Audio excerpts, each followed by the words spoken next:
know why, but you are watching the Madness Comic Network. Are you mental?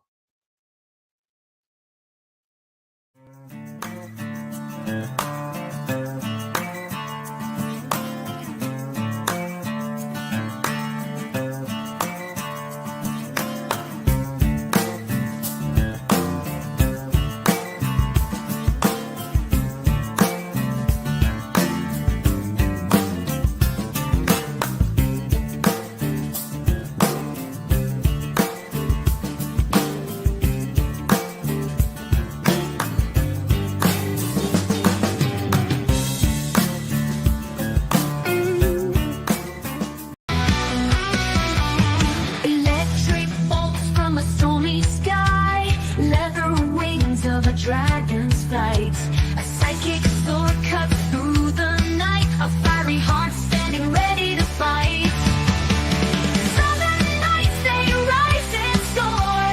God in the south, yeah, they're ready to roar. From the shadows to the shining lights, that they'll protect you day and night. Southern nights.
In the heart of a major city, in a place raised to honor Earth's past protectors, the world will again learn, sometimes, superpowered intrigue doesn't stop at the grave. Galaxy Memorial Park, Volume 1, beginning crowdfunding Memorial Day 2025.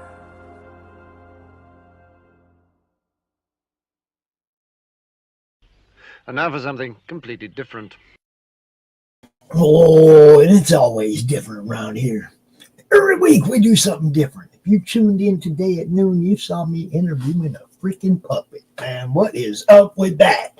Fourth wall interviews, guys. Can you get in the head of your character? Can you let me interview your character and not talk about your process or your Kickstarter or, your funding goal? Can you come out here and just let me interview your character and let the people get to know them? That was what today was about. It was fun. If you don't know who Simon is, go watch that show. You'll know. As always, with me, my new co-host, who just seems to be 100% on his game since he started doing this. What's up, Levi? What's happening? What's going on, Pops? Hey, I watched that fourth wall episode. That was a trip. That was a trip. I turned that thing on. There's this puppet up there just talking to you. And all in one take. No edits, even though it was pre-recorded because of the timing. He wasn't available at noon, so we pre-recorded it. But straight through, one take. It was fun. I like doing that show, man. It's different, and it brings out a different creative side of the person that created the character. Right. You know what I mean? So had a blast doing it. Look, we got a noob, guys. We got somebody ain't never been on the network before coming out right now. And this guy got cojones this big. Goes, who is going to open for Mike freaking Baron, having never been on the network before? This guy is solid. What is going on? John, I don't want to blow your name, bro. How do you pronounce the last name? What's up? Wosachuk. All right. There you go, people. It's John Wosachuk. What is happening? Welcome to the madness, my friend. Welcome. Well, thanks for having me. I really appreciate it. And I think the reason why I thought I should come on before a legend like Mike Baron today is because I've written 0 books. And my first book is coming out. So what could be better than someone who's done none with a guy who's done all of them, right? Right. Hey, nothing wrong with your thought process at all there, guy. Let me tell you, I've had people that, like, sometimes Mike will come out and he'll be the first guest on the show. Nobody wants to follow Mike Baron. It's like nobody. But what better place to get seen than a show that Mike Baron's on? Because we get a lot more people watching when Mike's on a show. So it's smart to get out here and get seen on the show when Mike's out here, or somebody of that caliber, you know. Hello, Kitty, Flip City, what is up? Her campaign ended last night. Had a good time, little launch party that she did, just impromptu. She sends me a link. Pops, you want to come hang out for a countdown? And what countdown? What kind of book did she do? She has the Flip City magazine. It's the one that's like Mad Magazine. I see. That's an interesting idea. Very cool. Oh, it's definitely it's a shot in the arm. It's a good book. Nice. I'll have to check it out. We have a trailer. We'll play it at the end of the show or between guests, depending. I try not to just flood too much at the beginning of the show, but at the end of the show, we show everybody's stuff. Right. You know, if they've sent me a trailer, I'll play it. I don't care. You know, now my chief financial officer might be telling me to quit doing that freebie stuff all the time, but you know, what can I do? It's good to help people out. It is. That's how the whole network began. Yeah, right. It wasn't ever about, you know, how much money can I make doing this. But now that we have aspirations of a larger network, kind of need money to make it happen, you know? Yeah, money's helpful. So ad revenue and merchandise and stuff like that, that's hopefully the way that we'll fund those things. We won't have to, you know, charge people themselves for anything. I don't like to say, hey man, I'll play your ad for $20 a month, you know, or whatever. It's like, but Right. there are times when we don't have an option. We want to keep StreamYard on, then we, you know what I mean? Everybody should help each other out. Like if you're playing their ad, maybe they get a hat. Your network and everything that you're doing to help creatives. I totally like the scratch my back and scratch the other back. Yeah. Engagement. Yeah, I like that. I love art and the independent scene. Like, you never know what you're going to get, and there's so many creative people out there. And that's going to bring us to, how did you end up in this mess that we call the Indie Nation? Well, I've always wanted to write stories. When I was a little boy, I used to have, like, 6 years old. I would make stories with, like, my He-Man and different toys like that, and my mom would be sitting in her chair, and I'm oblivious to her because I'm in, like, He-Man, like Castle Grayskull, and she would be like, "Where are you coming up with these ideas?" And I always told her, like, it just comes to my head, or it just comes out of my head, like I'm just having fun. And my dad, when I was really young, he fell in love with Stephen King, and for a long time, he kind of had this dream of being a writer. And my middle name I'm named after my father, so I always I look at the W or the William in there. I feel like he's kind of walking this journey with me. And because he never got to finish his book, but I have a pretty big story to tell. And I'm 46 years old, so I'm not a young guy getting into this game and, able to grind out 20 years and be in my 40s. My 20-year plan will get me into my 60s. So it's time to strike while the iron's hot and, seize the day. Look, I was 55 or 56 when I started doing this. So there you go. So you're never too old to do anything. The funniest part of that is I had never drawn anything as an adult. Okay, we all draw as kids, right? But as an adult, I had never drawn anything. And when I was like 54, I tried to do what these guys do. I wonder if I can really draw. I wonder. And, passable for somebody who's never drawn. But it showed me the kind of work ethic that these guys have to panel, to put together panel after panel after panel, a different camera angle of the same scene. You know what I mean? It was like it opened my eyes to the amount of work they do. At the same time, that one drawing that I spent 8 hours on, Jim O'Reilly comes up in here and he goes, "Oh yeah, this shape, yeah, that shape. Oh yeah, boom, it was done. Like 20 minutes. He redrew what I drew, and that's the experience. I'm on task. That's when you learn. And Levi's the same way. Dude can draw, right? Thank you. It's amazing. So you came in as a writer, and you hired an artist, or yes, yeah.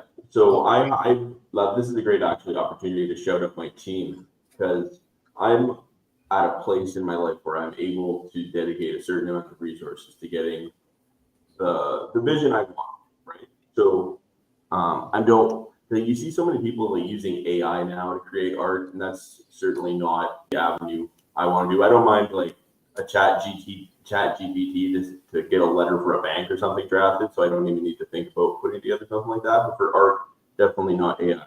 But it started, I guess, last January. I reached out to Rich Ayala. You know Rich Ayala? Oh yeah. So Roach yeah, Balls. okay. I reached Roach Balls, exactly right. And then I have a little book of theirs around here somewhere. I have the Wazine that those guys all put out, but yeah. I'm going to get distracted because I have ADHD.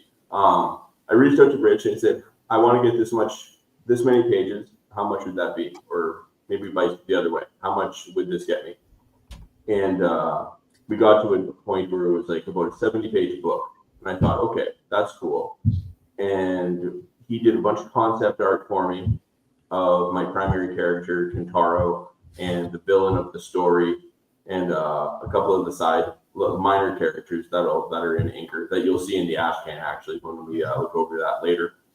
And he was working on it, and then I said, so from your perspective, this story, should it be black and white or should it be color? And he said, give me a week, let me draw the guys out and see how they're feeling, and then I'll let you know. So I obviously said cool, because I'm a novice in this situation of creating books. So when it comes to the art especially, I really like to give a lot of creative freedom to them and make things happen. So Rich came back to me and said, it should definitely be color. I think this book would really hit hard as a colored book. So then he connected me with Oliver Art. I assume you guys know. 5-6 crew. 5-6, absolutely. Look, see, when I saw that you had them doing the book, I was like, all right. See, some of these guys, these writers, they come in from the right angle and they think about it and they're like, I'm not just going to hire an artist to draw me some pages, and they look at a crew, that does good work, and they let them do work.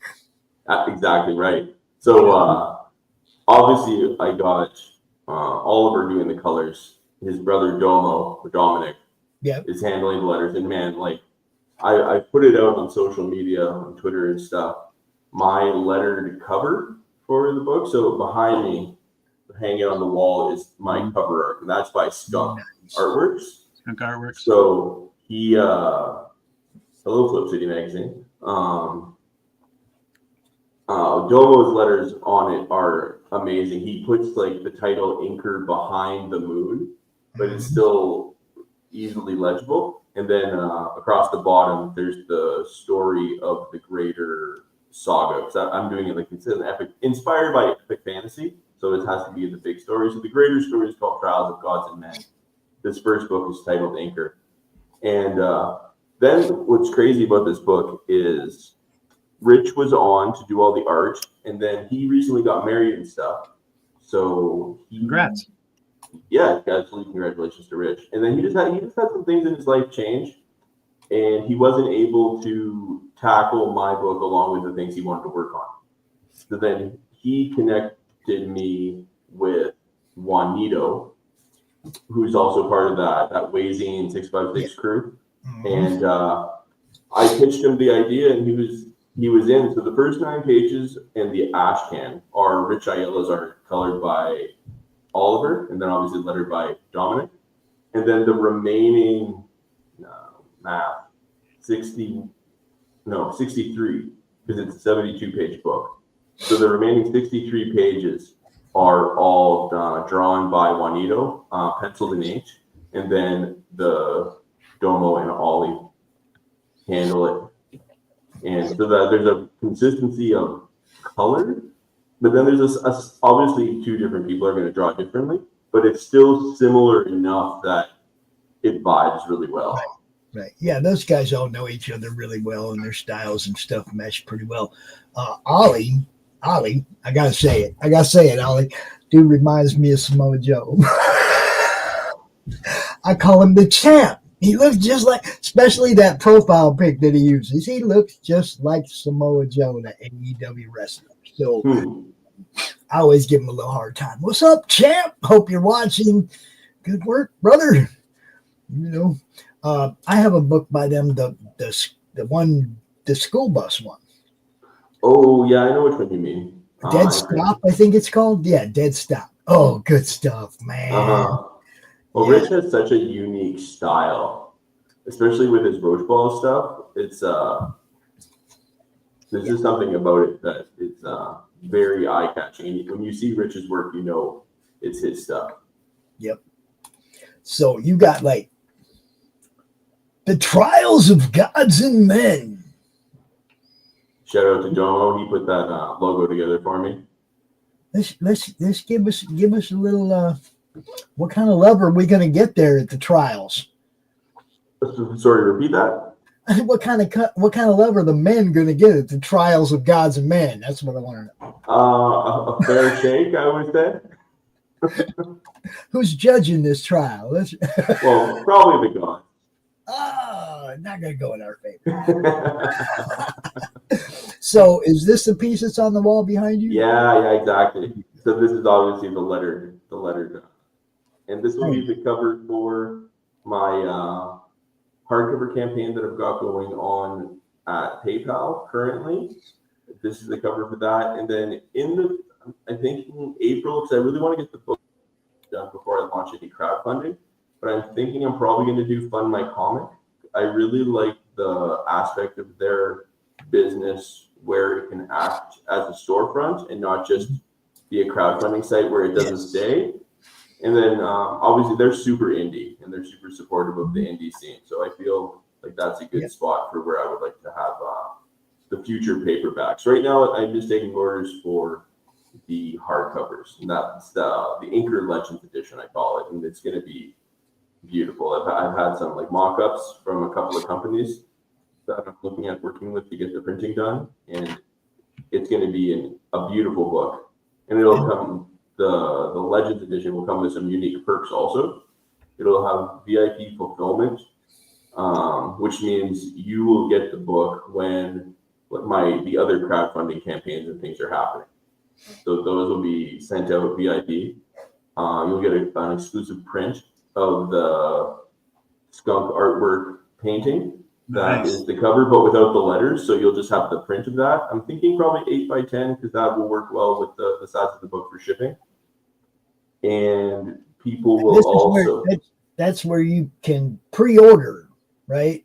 Correct. Yeah. That address right there. Okay. So for anybody who is interested, It's $100 for North America, $100 USD, $120 international if you're outside of continental North America, and you'll get that 72-page hardcover book, the VIP fulfillment. The price includes delivery or shipping, and everybody who backs now will also receive like a membership to what I call the Togang. That's short for Trials of Gods and Men, and that will be the access to a Patreon that I'll set up and other perks such as early access for ordering future books. So I'm always going to have a hardcover because I love hardcovers, whether it's like a novel or a graphic novel. I just like that sturdiness. So, those cost more to print.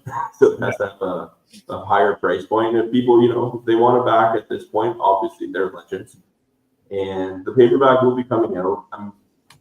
My Ash Can I'm going to get up once it's done. It's almost done. That's going to get up on Global Comics so people can check it out for free. Yeah, it's the best thing I've ever written. And I've been working at it for about 30 years. See, so many people have that passion project in the back of their head forever, right? Mm-hmm. And then finally something breaks and they just screw it, I'm gonna do it, And then a lot of it has to do with meeting the right people, obviously. Oh yeah. This is the correct time to be alive if you want to do this. With the stumble that happened in 2020, everybody putting their pencils down, what happened to the industry, what had to grow out of that process, it opened a door for us smaller people to come in and just take the baton and run with it. I'm going to make a book now. I've had this idea in my head for 30 years. I'm going to make it now. Absolutely. That's me. That's all I want to do is promote good indie stuff. Well, you don't have a brand above that sells your book for you, right? Yeah, you don't have that Marvel thing that people automatically go, "Oh, Marvel got a new book. I'm going to check that out." You don't have that branding that sells books for you. You have to go out there and sell yourself.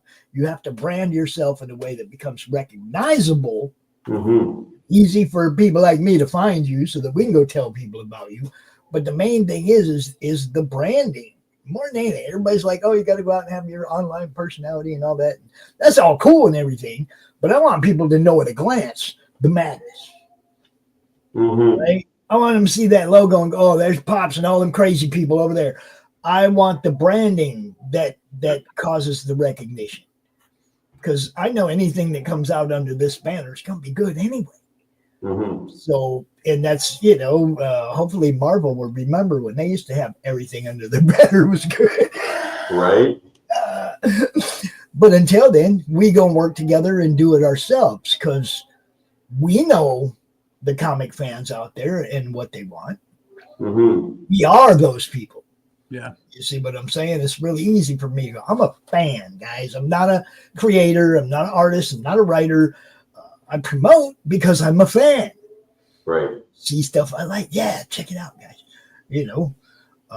And we need to band together to make, like I call it, the Indie Nation. I don't call it a community, because there's a whole bunch of these little communities, and a lot of them don't help each other. Their fan bases don't bounce off each other. Heck no. They don't grow. You know what I mean? And it's that's how you grow, is you bounce off other fan bases. And you pull people from that fan. Come check this out too. I see you like that. You might like this. You got to do that interactive cross promotion. Definitely. Critical. No Warner Brothers backing us up. Pardon me, Levi? No Warner Brothers backing us up. Yeah. Yeah, no kidding. You don't have that huge conglomerate making movies and it's like, no, we don't got that. We could get there. If we're smart, we can get there if we're smart. There are independent film companies out here that would love to pick up an independent comic book creation to make movies off of. They're all just waiting for one to break. They're waiting for that next turtle. Yeah, right? absolutely. Everything starts somewhere. Because there's people with money that are willing to throw money at good stuff. Absolutely, for sure. It's totally about just being in that one moment and not fucking it up. Not being a fucking douchebag, not being over your skis, full of yourself, or whatever it is. Just I strive to be humble. I'm not always. My wife will tell you that, but I strive to be authentic. And like, there's 3 values that really guide me as not just a creator, as like a person. It's like authenticity, commitment, and creativity. And I try to put that into everything that I do. Like obviously with the stories, that's the creative, right? But everything I do, like I used to be a chef. So at home, or when I'm at home, I do all the cooking. Gotta be perfect. So Yeah. It's always like 10 out of 10. Like I shouldn't say always. Sometimes it's chicken fingers. But even chicken fingers can be 10 out of 10. Let's be real, right? You do have kids. Yeah, I do have kids. Yeah. Yeah. But they'll eat salad. They're pretty good in that regard. But then, the commitment, like I'm married. I don't plan to ever be divorced. I'm not going to walk out on my kids. And just recently, it's funny. It's almost, this actually did happen. I got Chinese food and I opened up the fortune cookie and it said, you were going to receive a promotion. And I sat on that for a week, and it was almost as if God just went like, okay, you can focus on what you want to focus on now.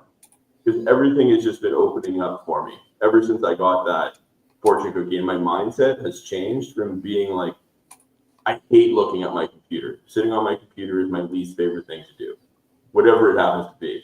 But now I just accept, like, you have to do the hard things that you don't want to do if this dream of yours is going to become a reality. And I think for a lot of creatives too, like, procrastination is a thing that is a tool, but it can also override you if you let it. So you need that discipline to just sit down and do the hard stuff. It can't all be like, I love storyboarding. That's my jam. Storyboarding and outlining. Like, I actually have like some workshops that I teach kids and amateur writers and stuff how to do that. And that's my favorite, but I can't do that all the time. No, you give me a $10 million budget and I'm going to go into the lab for 5 years and I will come out with about 10,000 pages. Then I'm going to get Juanito and Rich and all those boys to start drawing, and we will fucking make this shit happen. Until then, if I win a lotto, maybe a lotto win would be good. I got to give a shout out to one of our boys over there on Pilled, Ghost Peppers over there hanging out. Said pencils are happier now. Make comics great again. Yes. I get it. Hey, just a step back a little bit. You talked about I call it letting things breathe. Sometimes you just need to stop for a minute. You're not procrastinating. You're not stopping doing it. You're just letting it breathe for a minute. You're letting whatever that juice is or whatever that thought is catch up to the rest of the machine, right. and then push forward through it. Yeah, I like that. Just letting it. Good analogy. Well, as a cook, you always let your steak sit and rest. Oh, definitely, for sure. Yeah. So I also want to apologize a little bit to the people over on Facebook, because usually I share these shows out to like tons of groups on Facebook. Mm-hmm. The last few days, Facebook has been slamming me with that spam warning every time I do anything. So you can pretty much only see this in the Madness Facebook group today. I'm sorry, but I'm up Facebook's ass about it. It's like, leave me alone. These are live shows. They're all different. It's just those group admins can decide what's spam in their group and remove it if they want to. Uh-huh. They don't need Facebook's Big Brother bullshit. Something had to change this week. Nothing must have changed. Oh man, I'm having problems with YouTube somewhere. Yeah, I'm having problems with YouTube, Facebook, and X this week. Suddenly, or just the last few days, right? Suddenly, YouTube decided I have to verify who I am every time I do anything. Oh, that's a pain. And they do that to be like every 6 months. They're just like, you need to verify who you are. Just go look at the videos. Me on the video. Video just came out yesterday. That's me. It's like verifying who I am on YouTube is not hard to do. Yeah, right. X did the same thing. Some weird shit. It's like I paid to be verified account there so I can broadcast there. And then I get hit with one of these "Are you a human?" captchas. I paid to not have to deal with that crap. Yeah, right. Oh well. But there's another level above what you paid, so you can pay more to not deal with that stuff.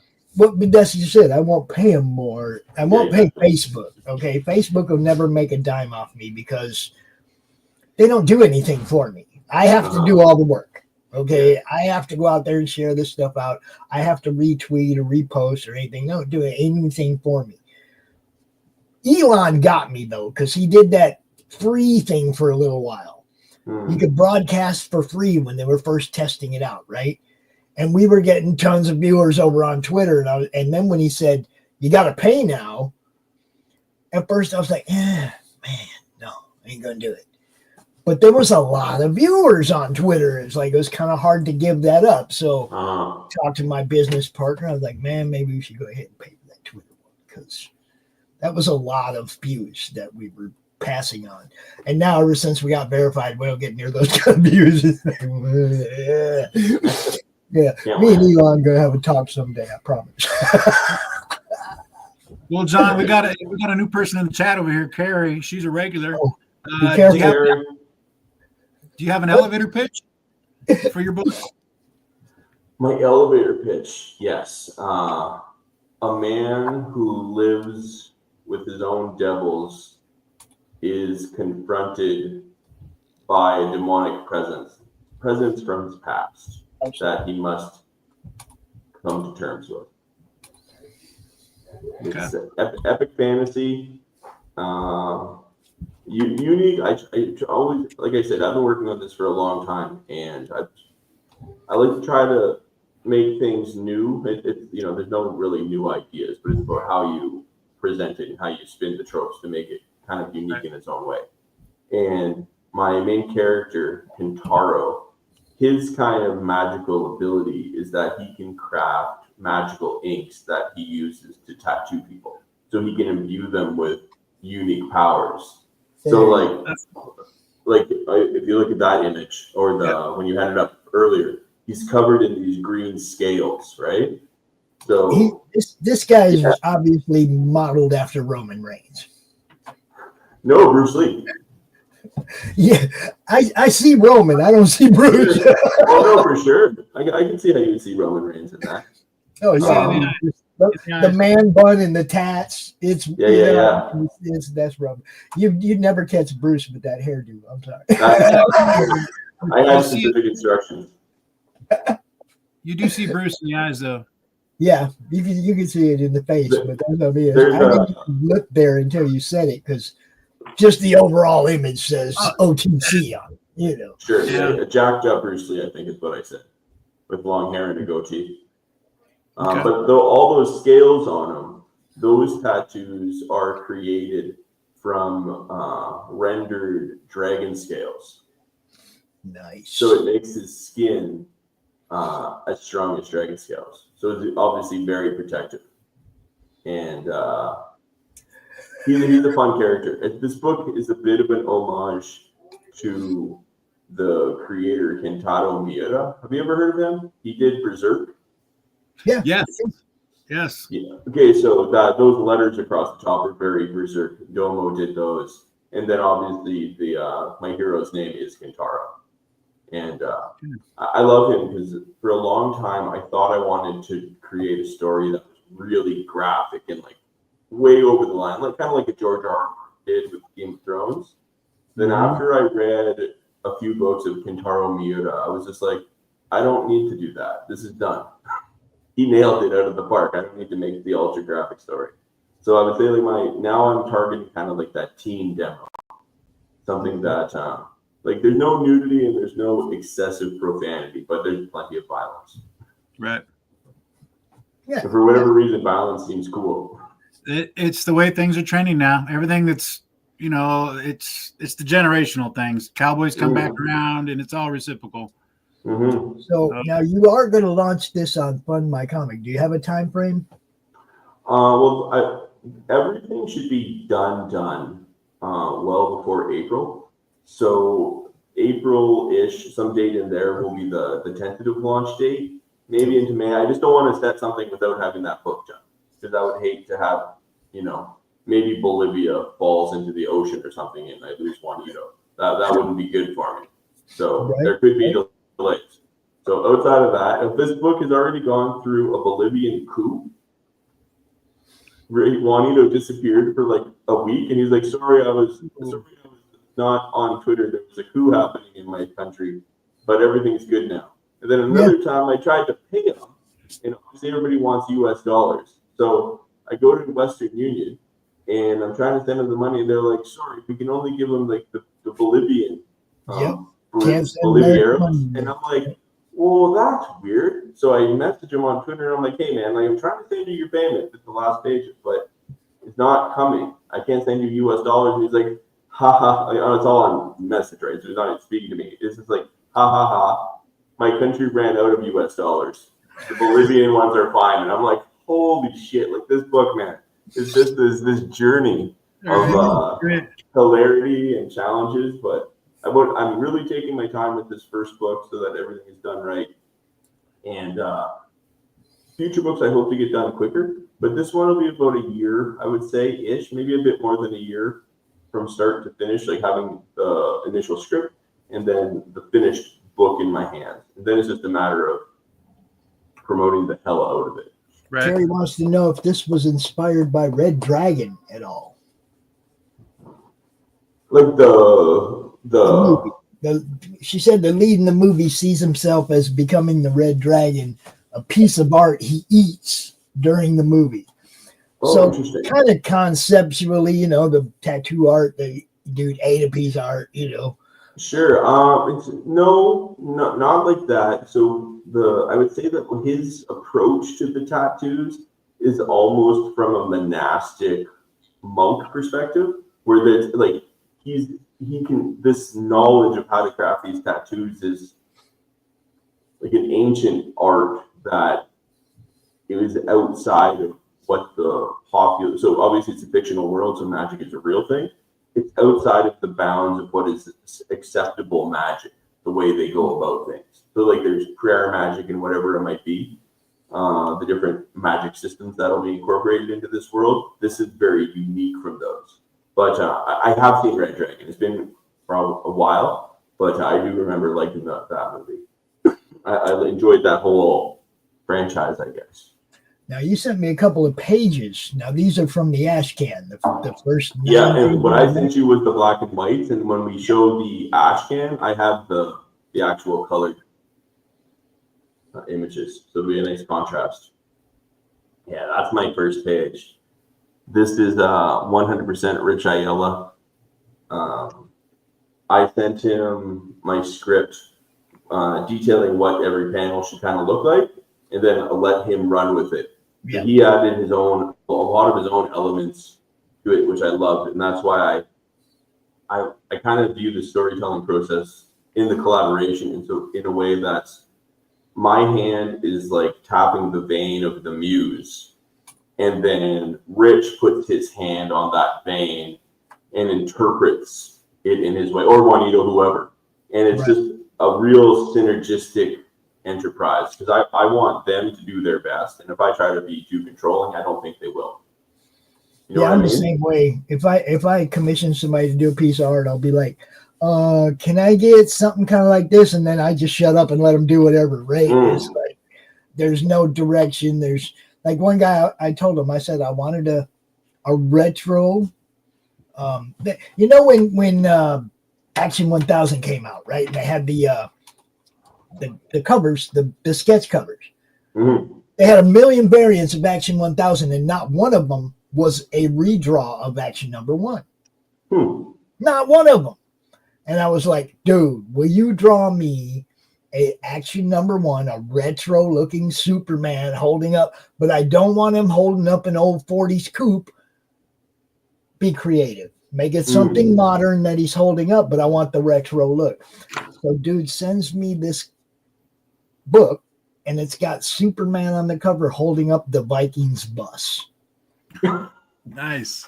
Dude, I was blown away, right? I was like, that's what I mean. I just let him run. This is what I want, but do whatever you want with it.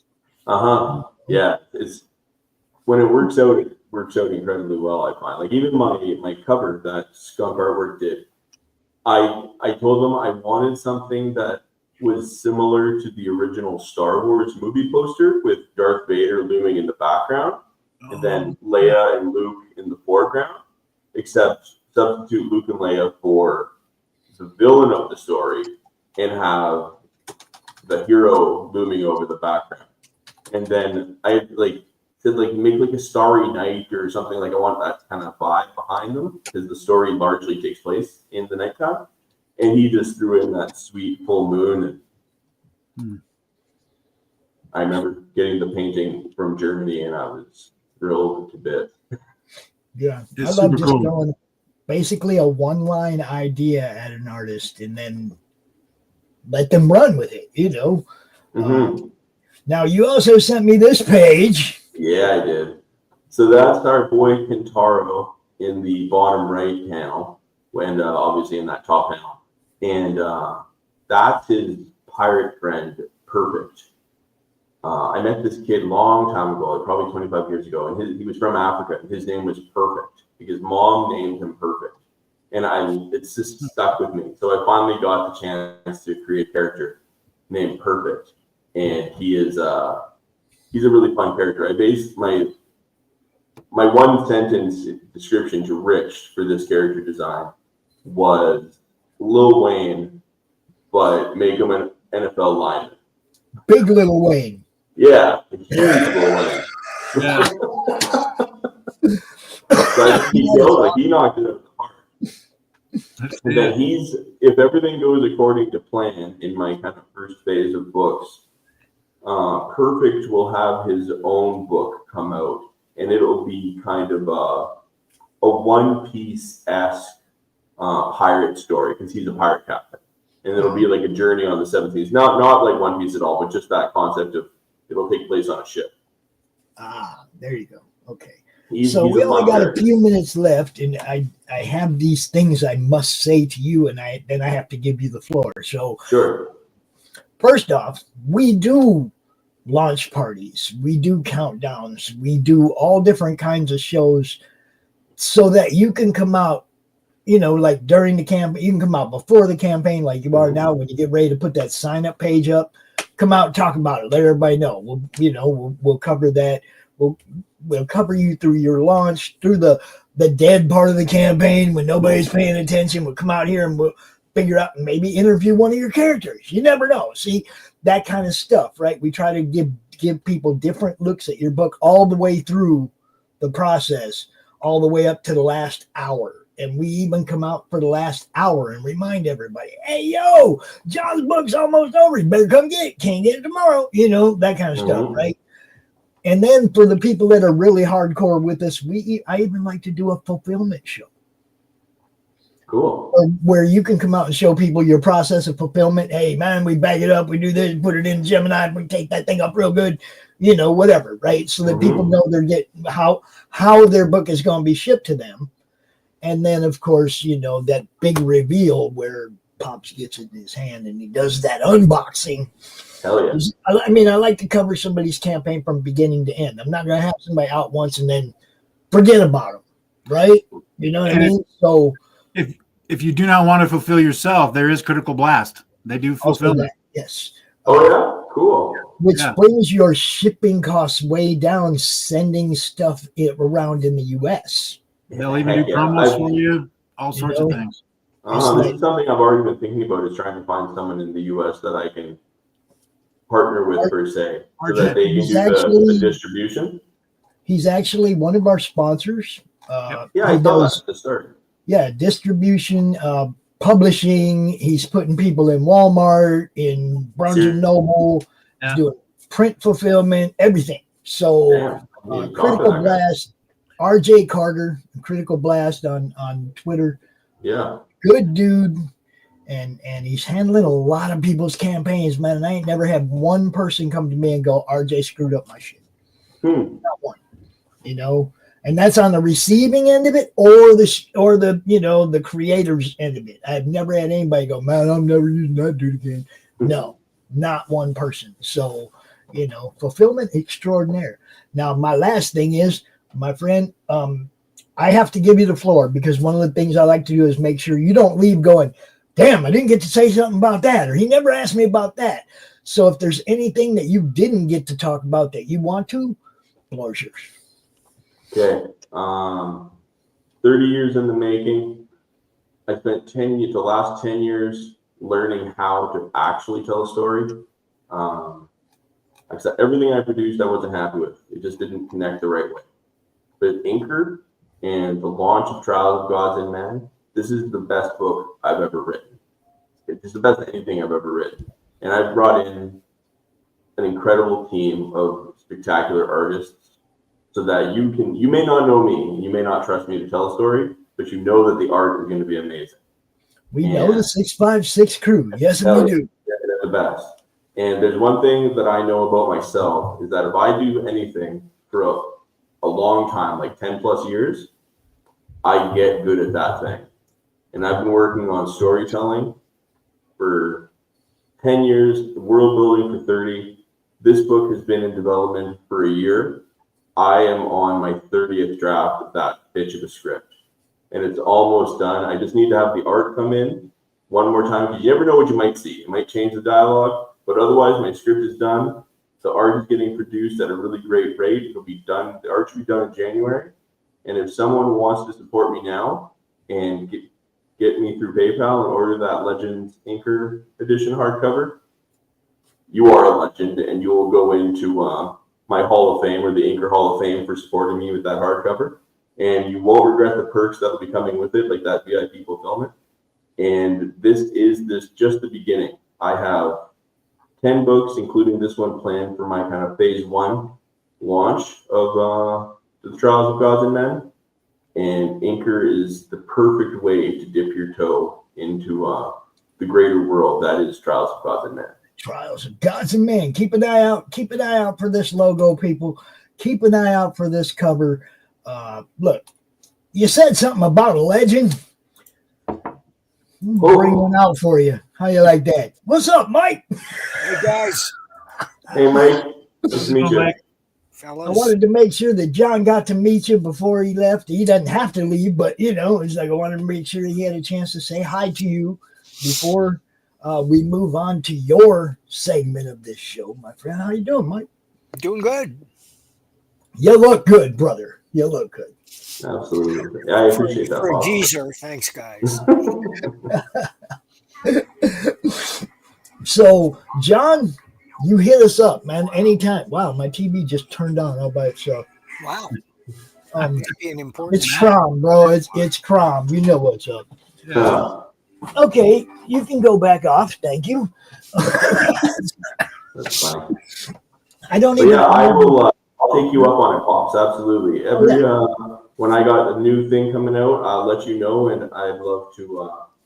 Anything you're doing, man. It was a Anything great you're show. doing, you want to let people know, just hit me up. We got you. Awesome. Thank you so much. I would love to hang out, but I got to get my daughter to violin. So that's what I got to do now. But I hope to get another chance to meet you and have a conversation with you, Mike, if the stars align for that, because you've been doing this for a long time, and I'm brand new. Thank you, John. Super. Enjoy the evening, and thanks again for having me on so I could tell you a little bit about Inker. Thank you. Thanks for coming out, man. Yeah. Let's see you Thank again. you so much. Easy. Oh. Bye-bye. All right. Before we get started, Mike, I'm just going to go ahead and run this thing, and then I'll let you talk about it. Here we go, everybody. When a series of shipping disasters points to a mysterious sea monster, Sherlock Holmes and Dr. Watson leave the comfort of Baker Street and board a freighter where they encounter unexpected betrayal and come face to face with the enigmatic Captain Nemo and his submarine, the Nautilus. As they delve deeper into the case, they uncover a conspiracy involving a Russian Tsar with an airship that rains destruction on unsuspecting cities. With time running out and the world on the brink of war, the heroes must use all their skills and resources to stop a massive conspiracy and prevent global conflict. From Eisner-winning writer Mike Baron and illustrator Richard Bonk, dive into the depths of adventure and unravel the mysteries of the sea with the world's greatest detective in Leviathan. Order now at baroncomics.com. How did you end up going at Sherlock, Mike? What? Sherlock appeared in my dreams and said, Mike, you must write a story about me. Okay. Perfectly. Right. I don't choose my stories choose me. Very nice. Very nice. When it's good to see you. It's good to see you. Go ahead, Levi. Go ahead. I'll show you. When you're crafting that story, do you start your mystery at the front or at the back? First I make notes, and then when I see the rough outlines of the story, I do an outline, fairly detailed, and only after I do the outline do I start writing the story. I start on page 1. I've always started on page 1. When I first started writing comics, I drew each page out by hand, and that's how I did for 25 years. Have you two met before? I don't think so. Levi, this is my friend Mike Baron. Mike Baron, this is my friend Levi. You know what I'm going to do? I'm going to let Levi interview you. He has never met you. I'm going to shut up and let him do this. All right, take it easy. He's ditching me, man. So we have a mutual friend, JD Gunter. Oh, sure. Yeah. JD's I'm the artist on JD's book, Galaxy Memorial Park. So I guess so you don't actually start off with like say 10 Little Indians, or like, okay, I want to have the judge do it at the end. You don't go, okay, and then work. No, I do have the contours of the story in the back of my mind, but they've been imprinted there all my life. By that I mean a story's a dynamic narrative with a beginning, a middle, and an end. And at the end, good must triumph and evil must be punished, or the reader will be cheated. So there's no surprise there. I don't write books about bad people, although some people do, and they're very popular. Cormac McCarthy comes to mind. He writes books about the most disgusting people on earth, but people read them because they're so fascinating. Not me. I've written so much, and I've learned so much that when you understand story, what constitutes story, you don't make a wrong turn.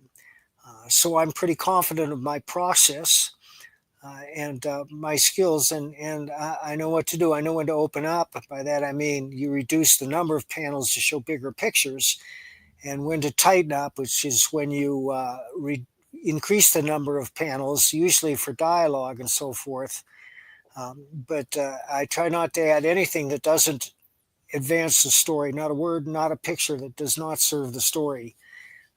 And I'd explain what story is. It just takes a long time to understand that. But I think that we all instinctively understand what story is. When we see a good story, we know it. When we see a bad story, we know that too. Yeah. And I was going to say real quick, some story resonates with you and it hangs with you forever. And you read those stories over and over again because they did give you that. That's right. Inner chime. They rang your bell, right? They got your attention. And you go back and you look at them again because you know you're going to find something you missed. That's one of the things I love about Mike's books.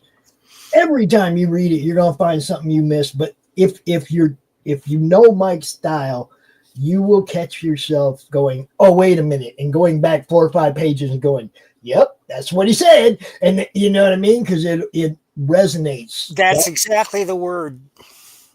And I'm always looking to make a story resonate. There's Chekhov's law. Chekhov says, if there's a gun hanging on the wall in Act 1, somebody better take it down and use it by Act 3.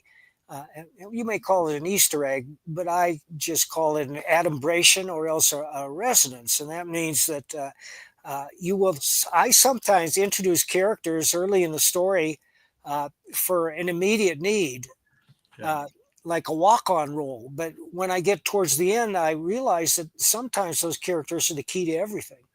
Or maybe a snake around the toilet. Have you read the Florida Man's graphic novel #2, Florida Man versus Hogzilla? That's exactly where I got it from. Yep. Right. Yeah. The snake in the toilet appeared in the very first page of the first Florida Man graphic novel, and it took 2 issues for the snake to take his star turn, but he eventually did. He did. Yeah. The minute the guy went to go take a pee, you just knew. You're like, okay, Yep. Here it comes. Good for you. Yeah. So Sherlock Holmes, things come in cycles and stuff like that. He's come back around again, thanks to people like Robert Downey Jr. in those movies. But before that, who is your favorite Sherlock Holmes actor? Jeremy Brett. Is there a particular reason why, Jeremy? Have you ever seen his show? No, I can't. I probably have, but it was a long time ago. He is the most accurate portrayal of Holmes in this sense that modern psychologists agree that Holmes suffered from Asperger's syndrome, which is an uneasiness in social interaction, which was sometimes compensated for by genius level abilities in another field. Now, Holmes is smart enough to know that he doesn't really like people, but he puts up a good act, and he's capable of empathy. So he can empathize with people and sympathize with them.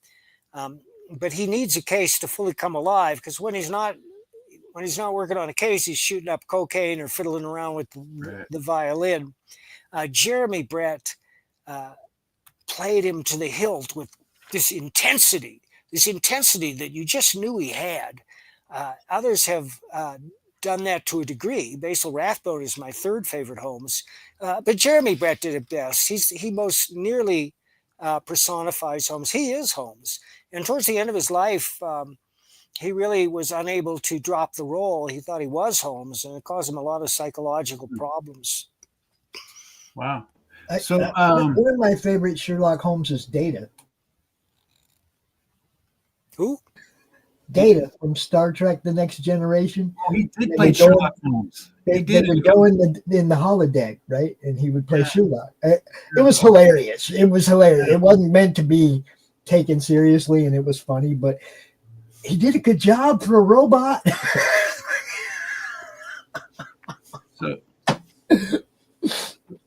Yeah, I'm gonna bust this show up. You know that. I'm gonna do that.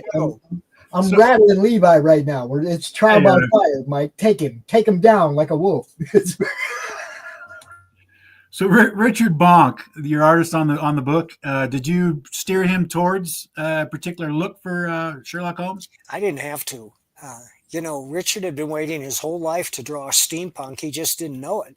And when he got this story, he exploded. Some of those pages will just blow your mind. They have such impact.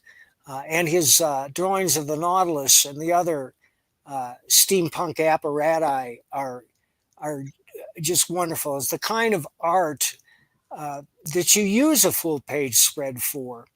I don't like full page spreads generally because they're usually wasted.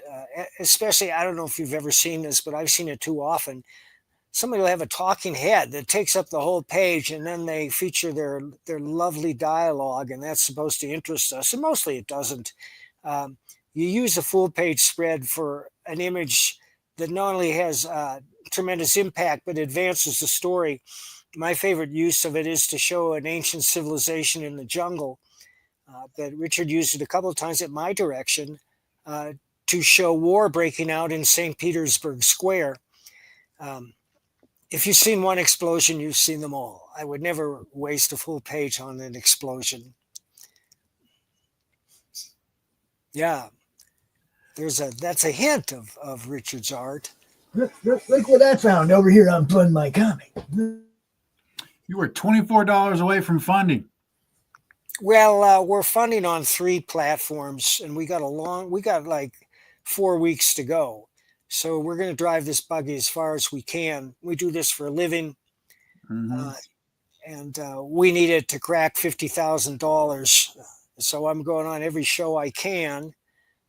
And for those who are watching, I can only assure you, you'll love the book. And anybody who's read my stuff knows I speak the truth, that I write memorable, wildly entertaining stories that you'll read over and over again.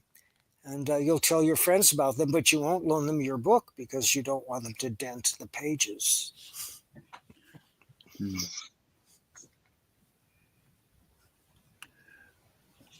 Richard is killer too. Okay, I've talked to Richard, but he was going to try to be here today, but he couldn't pull it off. But yeah, man, Richard's art is amazing. Always these guys know what they do. They know what they got. They don't need me to pimp it for them. Look at this. I have a new project for Richard, which is even more in his wheelhouse, but I can't discuss it. It's a long ways off. Hi, Grey Wolf.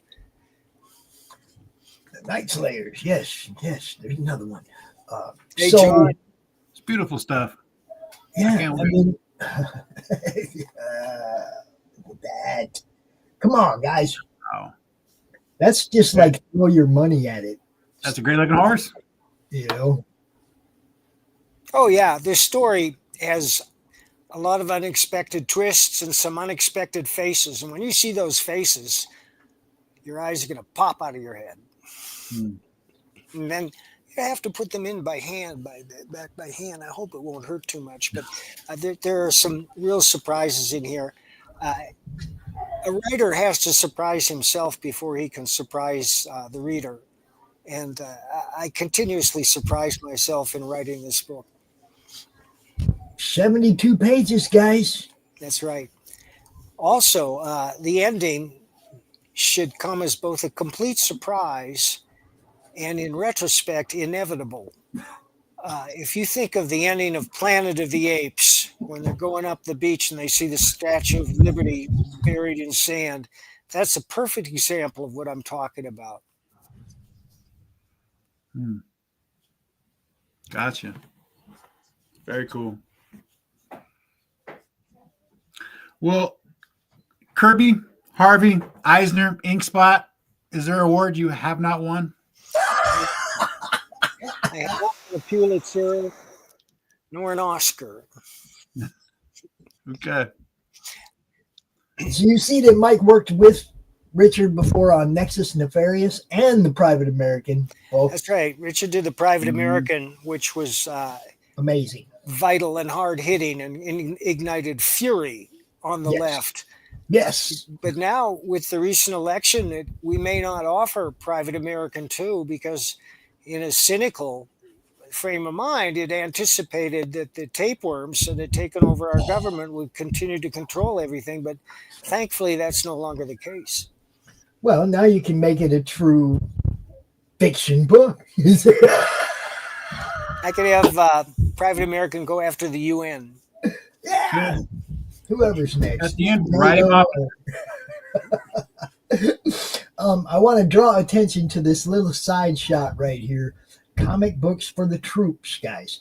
This is CB4K, Comic Books for Kids. Same guy, Mark. He also does the adult comics that people want to donate. They go overseas to troops stationed on location somewhere else, right? So if you'd like to buy a book for yourself and one for a soldier overseas, that would be that tier right there, guys. And they would love it because most military I know enjoy graphic novels. Mm-hmm. They always have. I mean, that's a long tradition in the military going back to World War II. Remember the Mark, all the Mark Jeweler stuff? Wasn't that stuff that was put overseas in the on base stores? I don't know, but Will Eisner did a bunch of instructional manuals for the Army that he illustrated by hand. And I think it was the Mark Jewelers because it had all the wedding ring ads and stuff, and they wanted to put that in front of the soldiers, right? The guys overseas, buy your girl a ring, go home, marry her. It's like, I think that was where the Mark Jewelers ads. That's funny. Do you have any of those books, Pops? Yes, I have a few, and I didn't even know it except for Dave and I do that show on Sundays, the show offs, and we're going through boxes of books, right? And it's like I found a couple of them that I didn't know I had, you know. So yeah, it's good stuff, man. It's all good stuff. Ghost Pepper wants to say, "Dude's a legend," and he's talking about you, Mike. Thank you, Garth Pepper. No, Ghost Pepper. Ghost Pepper. Ghost Pepper. He's over on the Pill Network. Oh, he watches our shows over there. Yeah, Ghost Pepper. Dude, you know, you've done so much. I mean, it's not. I don't even think you can remember everything you've done. Anymore. Well, that's true, but that's just because I'm losing my memory. What's your name again? People be asking me all the time, "Did Mike do this? Did Mike do that?" I had to go look half the time, you know. Well, I bow to the master. Chuck Dixon is the most prolific comic book writer of all time. Yes, he's in the Guinness Book of World Records. Dude.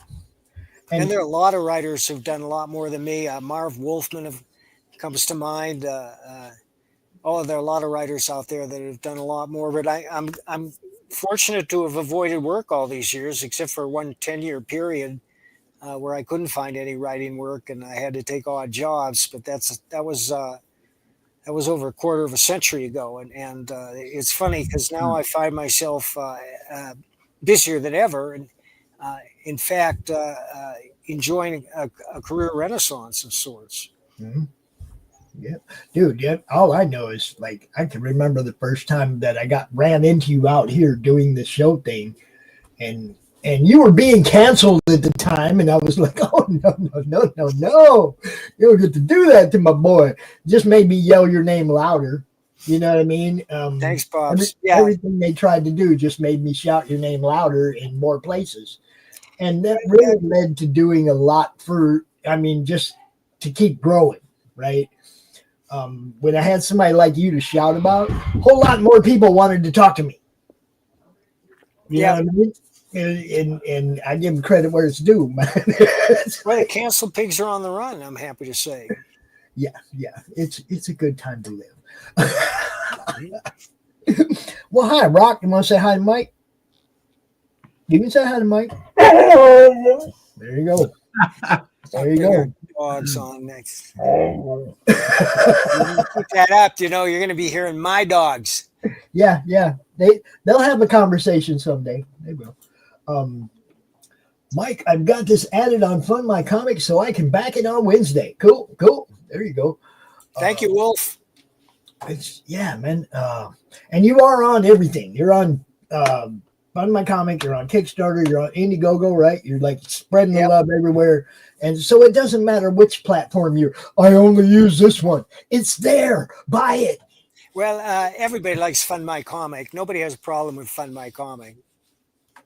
We love Luke, and we love the fact that he built something that's just for comics. That's right. And he did it because these other platforms would arbitrarily shadow or kick them off, which has happened to me and a lot of my friends.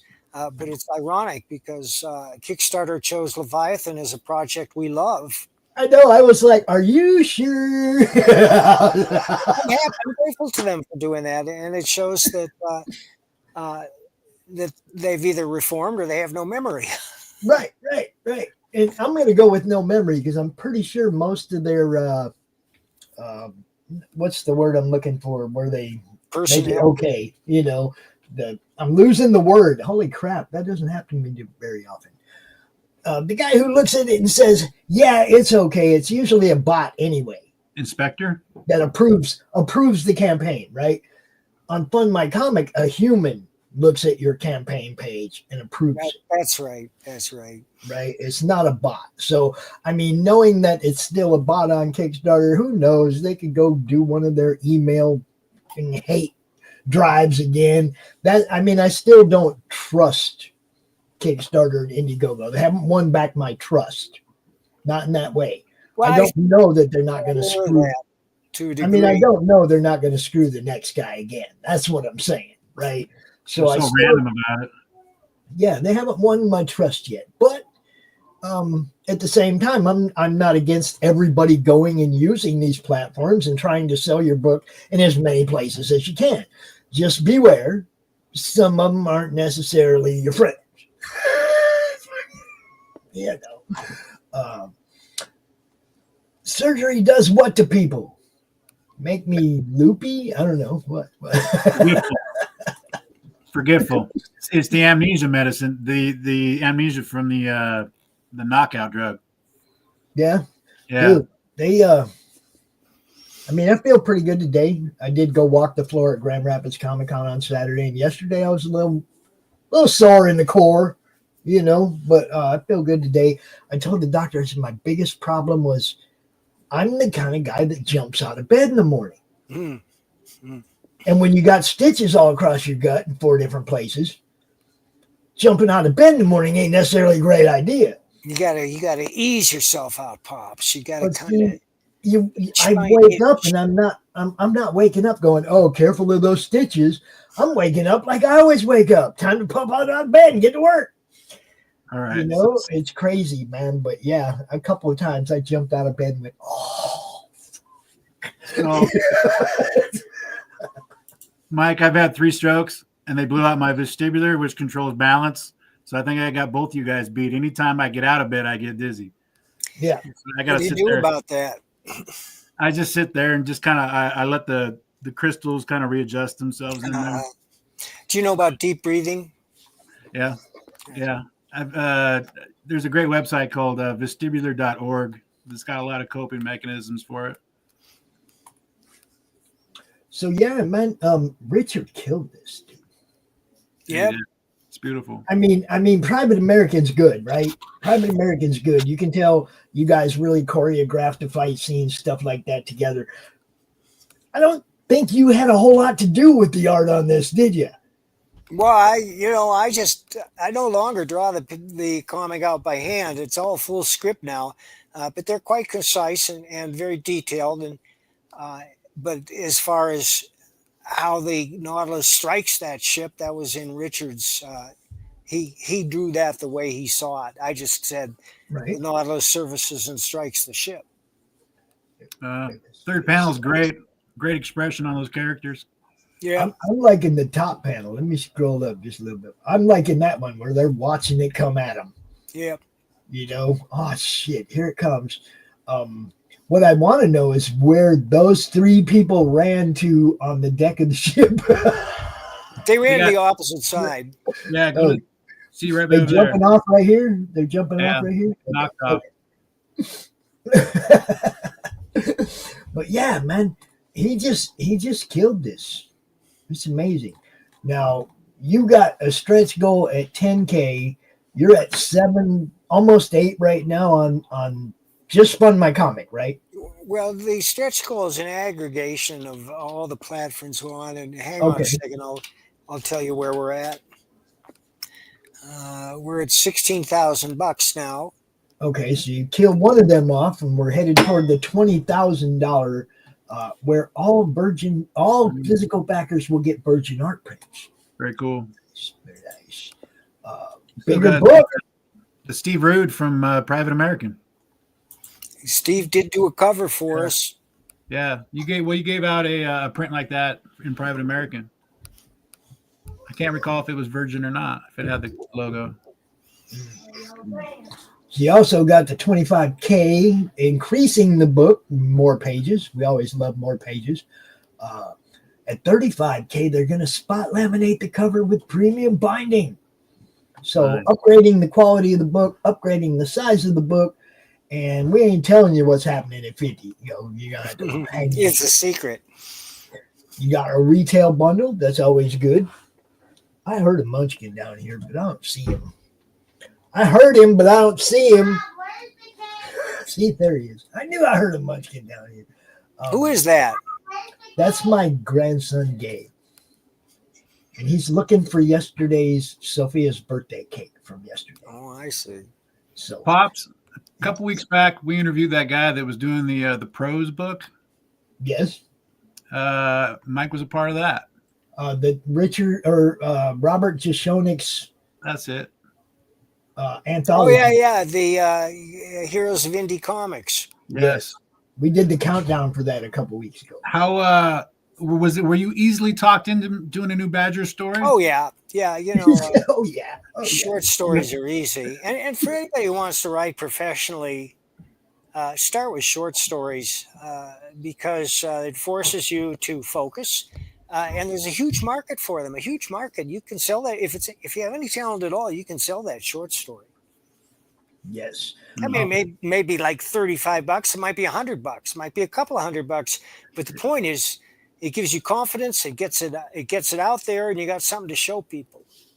RJ and I are getting ready to do a Crom Ashcan collection. All the short stories that people wrote for him for the anthology that we didn't fund, we're going to make ashcans of each of those stories and then bind them together in a digest size, Cool. book, right? But we have to make the ashcans first, and we're not going to make a whole bunch of the ashcans. We're just going to make enough so that we can say there's actually an ashcan collection, and then we're going to bind them all together in one book. But Mike, if you want to write a Crom short, bro. Well, what Crom is this? Is this Conan's Crom? No, my Crom, bro. You know, the guy That behind crazy, me. that over crazy here. little critter? Yeah, that internet troll. Oh, the internet troll. The internet troll. This guy. That guy. Tempting. Let me think about that, Pops. And you get to run with that internet troll concept.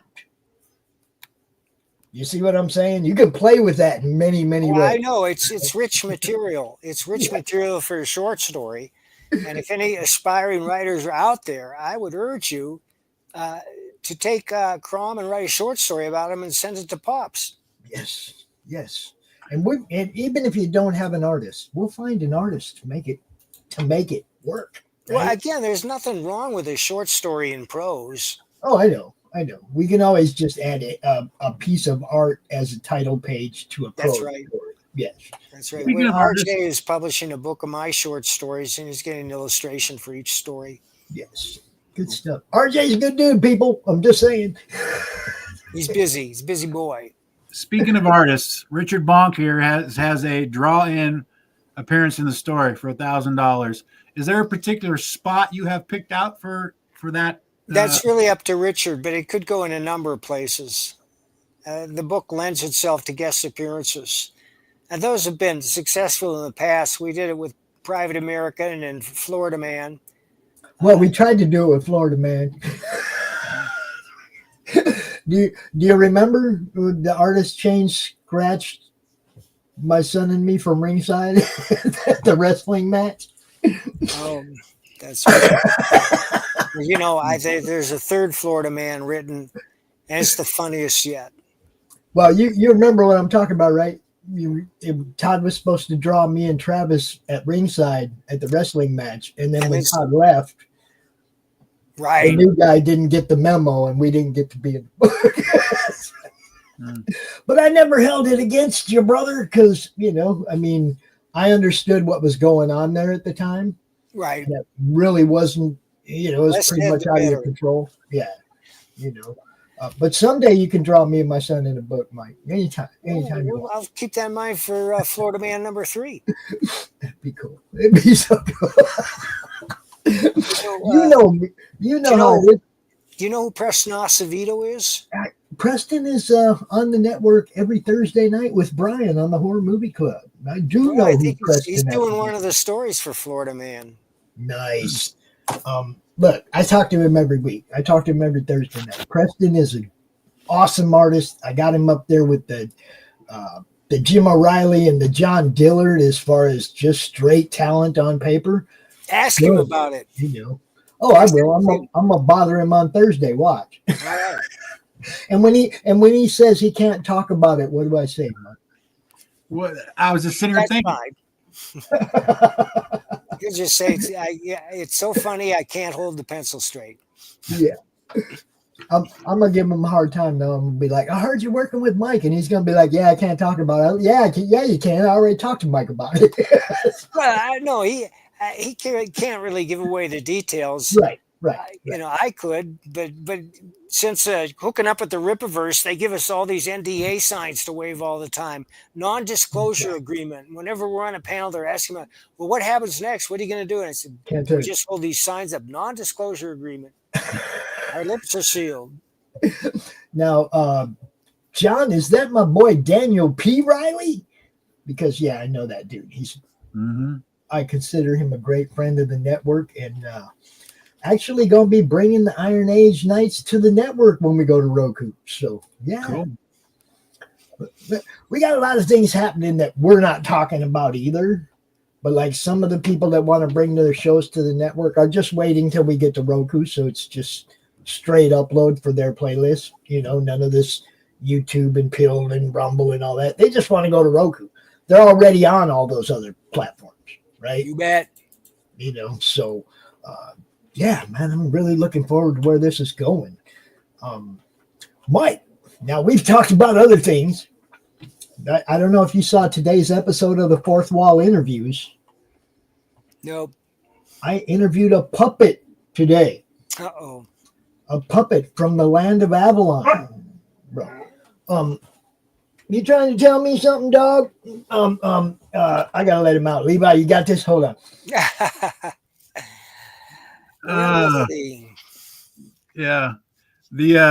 It was quite a shock when I tuned into that Fourth Wall episode, and he's just sitting there talking to that puppet. I was like, man, that guy went all the way out. Well, sometimes a little dragon speaks for me. Yeah. Hello, I am Mike's dragon. I will speak for Mike from now on. What is it you would like to know? Is the dragon going to show up on the Fourth Wall, or is Badger going to show up? You never know. You never know where Badger will show up. I'll put this right here, see. No, you cannot see me speaking. I'm not speaking for Mike. Right. I only have one ear, but I can hear very well. You having flashbacks, Pops? No, I'm ready for this. Mike was one of the first people I asked. And I really thought I was going to get Nexus because it's a much more intellectual right.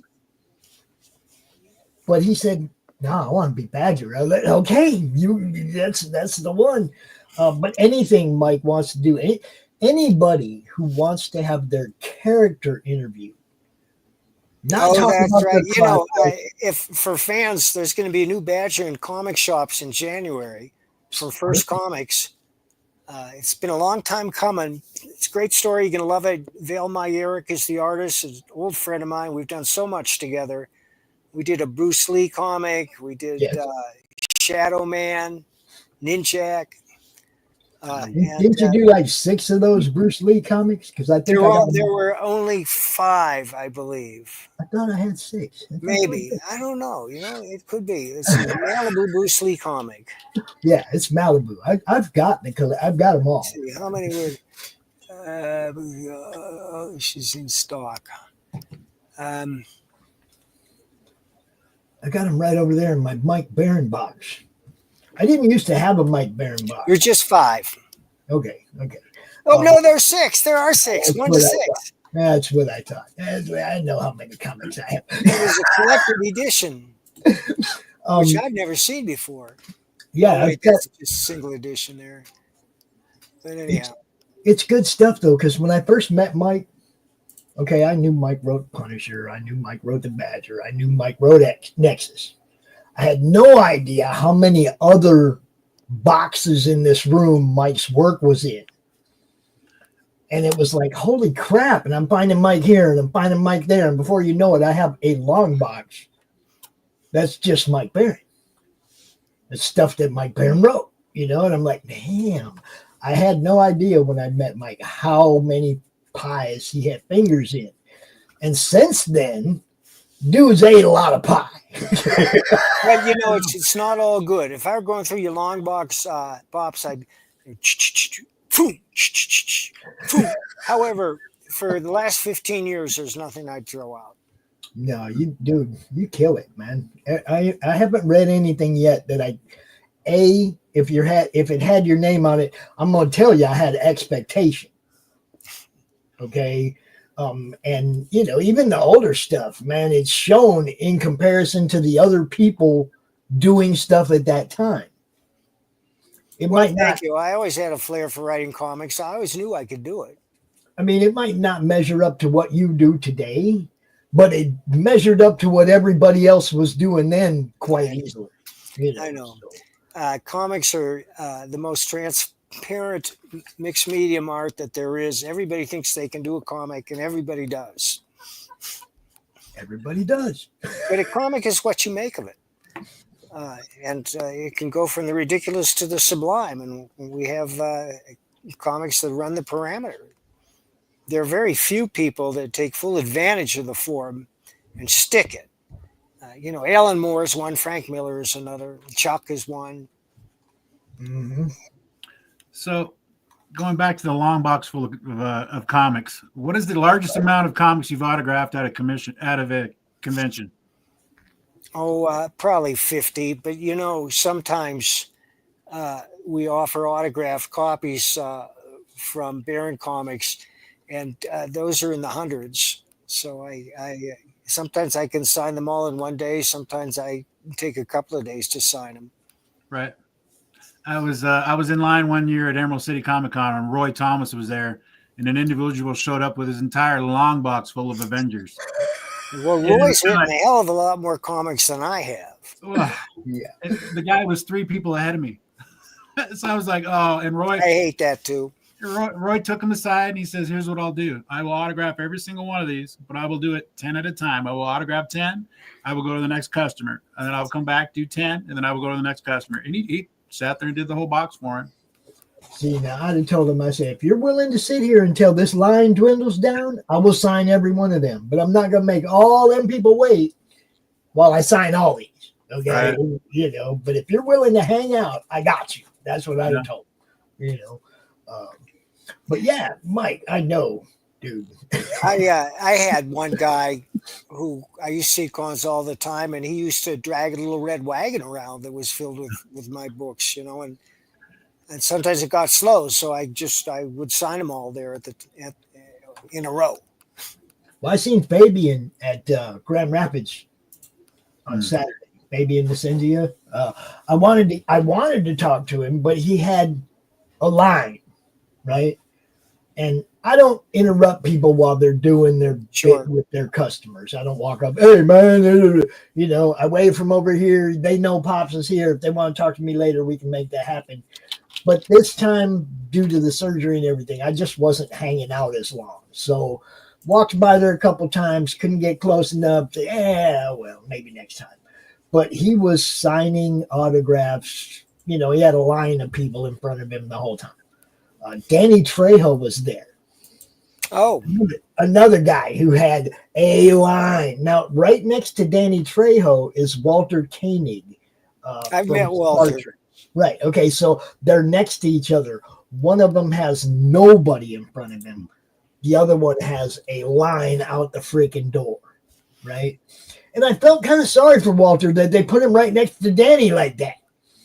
Because people walk up and they see those two, they're going to that line. Hey, sometimes I will take that spot. Sometimes it's worth it with overflow. Sometimes you get a big enough line, you get enough eyeballs on your stuff, sitting there waiting 10 minutes, and they're all looking at your stuff. You're hoping, you're hoping that if dude walks away and there's still a line in front of his table, that someone will come your way. Yeah. Hey, the worst, it could be worse. That line could be blocking your table. Yeah. That happens also the cosplayers. Yeah. The cosplayers will set up camp right in front of your table, and they're getting paid to pose. A lot of them they charge money to pose, and they're voguing and doing all this, and nobody could get through. You want to see my best picture from the weekend, Mike? Sure. There you go. Nice. You see, that could be the Nautilus conning tower right there, poking out the floor. It's a Dalek. I know. I couldn't believe this. Somebody actually had a plunger sticking off the front of their costume like an old day. It's like it's old school. It looked pretty good. I like that. I like that when they make a costume out of common everyday items. It was perfect, dude. I had a really good time though for being hurt, for not being at my best.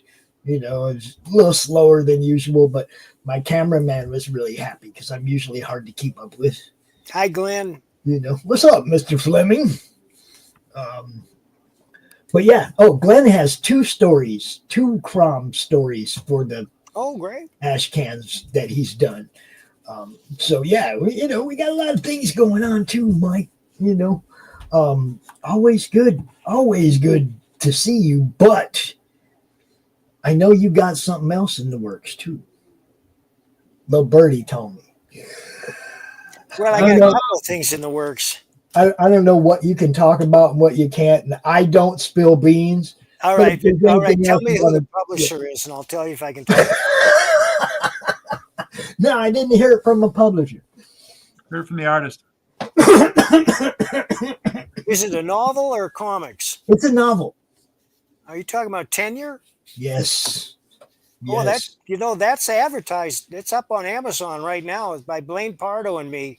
Tenure. It's about a history professor in Portland who refuses to use a student's preferred pronoun and how it destroys his life. But when he hits rock bottom, he loses his wife. His Antifa drives her off the road. Malicious actors, cancel pigs, phone in a SWAT warning and it's lying about his house, and SWAT breaks into his house in the middle of the night and shoots his daughter who was reaching for her phone. And finally, he has nothing left. He hits rock bottom. He has no job. They fired him, but he sues and he collects. And then he says somebody has to stop these people. So he goes on the warpath. It's a classic vigilante story, like Death Wish or Dirty Harry, only it's set in the present, and it will resonate with a lot of people because he goes after cancel pigs. Yes. Now that's sometimes there's people that need to be gone after. That's right. Sometimes there's people, that are out of line and they need to be, smacked back on track, right? That's the way I look at it. Dude, that is Richard Bonk. That's Richard Bonk's art, Glenn. Bonk. Good stuff. We have Smot Poker over there on the Pill channel. Just checked in. What's up, Smot? Yeah, I said Smot Poker. Smot Poker. I have no idea what that is. It's a pot smoker. Oh, a pot smoker. Smot Poker. Come on. I remember smoking pot. It's legal here. Yeah, here too. Isn't that a wonderful thing? I hardly indulge anymore, but that's all right. I did plenty when I was a kid. Sometimes this is the only way I can tolerate your little shits. I'm serious. Do you remember Robin Williams when he did the stand-up album, Reality? Reality, what a concept. I only know Robin from the movies. Dude, he had an album, a stand-up album called Reality, What a Concept. And he does Mr. Rogers and all kinds of shit. It is hilarious, dude. But yeah. He's a funny guy. I remember seeing him do a live show, and he was bouncing off the walls. Yes. He used to go on Johnny Carson, and you could see Johnny would be looking off stage like, can he say that? It's like, because Robin would just be on a roll, boy. I used to love that dude. Harvey Picar used to go on David, what's his name? Letterman. Yeah, Letterman. And Letterman didn't like him. They didn't like each other. And that created a weird tension, which was perversely entertaining. It's like watching The View, right? No. Hey, people imploding is humorous, right? You watch somebody just implode, it's humorous, right? I mean, roll with it. So, how many different variant covers do we have for this, Mike? Do you know yet? Or I don't know if we have any at this point. Okay. For myself, the story's a thing. The story is supreme, and by that I don't mean just the words, but the words and pictures working in harmony. And I try to deliver a home run with every book I do. And if I do that, and I haven't failed for the last 15 years, I don't think, then I've done my job. Now, I know a lot of people go crazy for add-ons and trading cards and place marks and posters, and we have offered those in the past, and we will probably offer them again. But to me, they're not important. I want that book. It's not either my book, if it's somebody else's book. I want their book, and I want that book to be great. And that's what I'm looking for is a stunning, memorable story with great art. Let me see if I have any down here that I can hold up as an example. I have a bunch in the other room, a bunch by some Comicsgate guys. Like I got Aaron Lopresti's latest Reign of God, which is incredible, and Kit Carter, which is even more incredible. What do you know about this one, Mike? He's a polymath. Oh, well, it's great, but I wrote it. And I'm trying to show other people's books here. I can run in the other room. To me for a Christmas present, guys. Thank you, Mike. I appreciate it. You're welcome. I'm very proud of that. It's got a great reception. And Will Conrad was like at I think FromCon #1, Mike. Wow. Yeah, he was like one of the original guests of where we started. He's almost photorealistic. I saw him, I think, at Kalamazoo back in the spring. And when I went back around to do, I go around in the morning and I talk to everybody who wants to do an interview later. And then I'll come back in the afternoon and do the interview. I talked to him in the morning and he was like, yeah. And then when I came back around, he must have been at a panel or something and I couldn't get the interview, but I will. I'll get another interview with Will. You mean Will? You talk about Will? Yeah. Yeah. His style is almost photorealistic. Yeah, it's good. It's really good. Who's Jay Brown, though? Who? Jay Brown. That's the other name on the book. Who is Jay Brown? Jay must be the colorist. Okay. Hang on a second, I'll tell you. He's got to be. Yeah, I haven't had a chance to read this. Yeah, Jay Brown is the colorist. Okay, all right. You know me, Mike. I wait till the power goes out and then I read comics. How do you read them?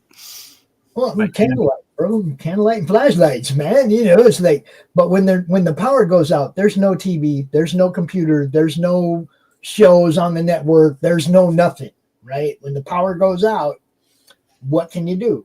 I save that reader stack of books because I live out in the boonies and the power goes out a lot or the internet goes down or whatever. And when the internet goes down, same thing. No TV, no computer, no work, no nothing. Those are my free time. That's when I read comics. So, knowing that it happens on a regular basis, it's not like they're going to sit there very long before I get to read them. What's the weather like in Colorado right now? Well, it was in the 50s, hit a high of 50s, clear skies today, but that snow is coming. I went to Denver once, man. Drove into Denver and it was a total snowstorm, total blizzard conditions. People barely moving on the freeway into town past Denver Stadium, right? Barely moving, nut to butt, get where I'm going, sleep for a few hours. I get ready to leave. The next day I go to leave and everything's melted and gone. Dry land. That's the way it goes. There's a movie called Things to Do in Denver When You're Dead, starring Nicolas Cage, and it takes place during a blizzard too. It's pretty good. It's worth watching. Yeah. Jay, you don't have to call him Mr. Baron. He's Mike. He's Mike around here. That's true. You don't have to call me Mr. Baron. He's Mike around here. He just backed Leviathan and he's ready to read it. So there you go. There you go. Good stuff. Yeah, I'm out of coffee. Damn. Mike, we're getting toward that end of the show type thing. I have one thing I wanted to open. You're welcome to hang out with us while I open it if you want. You don't have to, but as always, if there's anything we didn't cover that you want to cover, floor's yours, bro. Well, let me just say I am working on the 11th biker novel. For those who have been following my biker books, they're hard-boiled noir that take place in the present. Josh Pratt's a reformed motorcycle hoodlum, went to prison and found God in prison, comes out determined to turn his life around. About half of them have to do with biker gangs. The others have nothing to do with biker gangs except for the fact that Josh is a biker and he identifies that way. But they're brutal. They're surprising. They have great dynamics and they're getting great reviews. They're all on Amazon. If you just go there and write in Biker by Mike Barron and check them out, you'll be pretty stoked. I'm pretty happy with them. Cool. Isn't that the book that they first went after you about? No. The Cancel Pigs attacked with Thin Blue Line. They couldn't believe I was doing a. I thought they got somebody got mad at you about the religious biker book too. Well, it's possible that somebody got their panties in a twist about that, but that's ridiculous because those are novels, and there's nothing controversial about the biker except for the fourth novel, Sons of Bitches, where a young lady puts out her own Muhammad comic innocently, and suddenly she finds herself under attack, so she hires Josh to protect her. And that might be a little risible. I don't think it should be because it reflects reality. And that's what I tried to do. Yeah. We're not supposed to talk about that, but we can't let these people silence us. Well, a couple years back, they had that convention down south somewhere where a bunch of people sat around drawing that. There was the Draw Muhammad contest, which Bosch Boston won. It was in Garland, Texas. I lived there at the time, Mike. Oh, wow. Do you know Bosch? Are you friends? Yeah. We played that for you. We played that on Pilled, that whole uncut episode on the Pilled Network. Thanks, Jay. I have to talk to you privately about that because the situation has changed drastically. I may have to write a completely different Private American 2 than the one I wrote, which I love and which would make heads explode, but it really depends on the status quo that we just dumped. Thank God for that. Hey, if it's a great story, do it. Somebody used duct tape.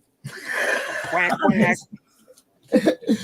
We ain't getting into this one very easy. My friend Sketchy Guy Nevada, Cameron, lives out in Nevada, I guess.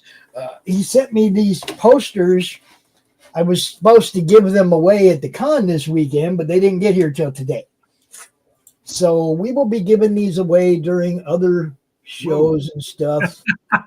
Hey, Rambo. We'll give these away at other shows or during live streams or something. Come on, man. You're supposed to cut that, not just look like you cut that. Get in there. Go, Rambo. Get in there. Yeah, that's right. All right. So he sent us a bunch of stuff. Oh. You call that a knife? Yeah. These will be. I probably had like 3 of those things back in the 80s growing up. Trying to be Rambo. These are all signed prints. Let me see. Turn them around. Signed prints. Ooh, very cool. Nice. That's the Star Wars Rebels, I think. Or, a Rebel Star Wars. But there's a whole, there's, holy crap. I think they're all different. Hold on. Pops, thanks for having me on. Hey, always good to see you, Mike. You know what's up, man. Let me know whenever you got something to talk about. We got you. Okay. See you guys. Take it easy, Mike. Nice to meet you. Oh, man, there's a whole bunch here, dude. That was thick. Looked like an inch thick. They're all different. There's like 3 of each, I think. Hold on. Oh, that's cool. The AT-ATs are like dogs playing. Yes, dog. It's called Dogfight. Ah, that's cool. That is cool. 3 of those. What's the next one? Oh, man, look at these. These are awesome, dude. Cameron, if you're watching, bro. Nice. It's the Bad Boys. Very cool. Yeah, 3 of those. Or no, 2 of those. And then tubes. Oh, nice. We got a couple of those. And oh, man, what else do we got? We got Murder Bears. Oh, Laurie. I got one. I'll save one of these for you, Laurie. It's little James Ewok. Look at that. Wow. Murder Bears. Look like little Ewoks. Yes, yes. That's Good killer. Good. Man, there's so many. I didn't expect. Jeez. He really went all out. I'd have been giving these away all day if I'd have got them in time. Oh, look at this. It's Rocket and Groot, just a little off the top. Nice. After him with the chainsaw. That's awesome. The contrast on that one's cool. Oh. Nice. Logan and Wilson 24. You'll never have to vote again. Who the hell gave the final approval on this shit? I'm not a freaking volleyball. Look. Cameron, these are awesome, dude. Dang. And it was, when I picked up the package, I was like, holy crap, that's heavy. And there's like, I'm not even halfway through this stack, man. A bunch of these Logan ones, though. So if you want one of these Deadpool, Logan, and Wilson, I got like 10 of these, man. If you want one, hit me up. As long as you don't mind paying for the shipping for now. Of course, when I can, I will. If we do a giveaway where we're giving something away, we'll obviously pay to get it where it's going. A Sister's Wolf story, Tolliver Tales. It's like some steampunk werewolf or something, right? Lovecraftian. That's really cool. I'm kind of blown away. I wasn't expecting all this. He said he sent me some sketch. He sent me some prints, and I was like, "Cool." He signed some prints, and I was like, "Cool." I didn't know it was this one. Holy crap! Oh, there you go. Maximum effort, yo. Nice.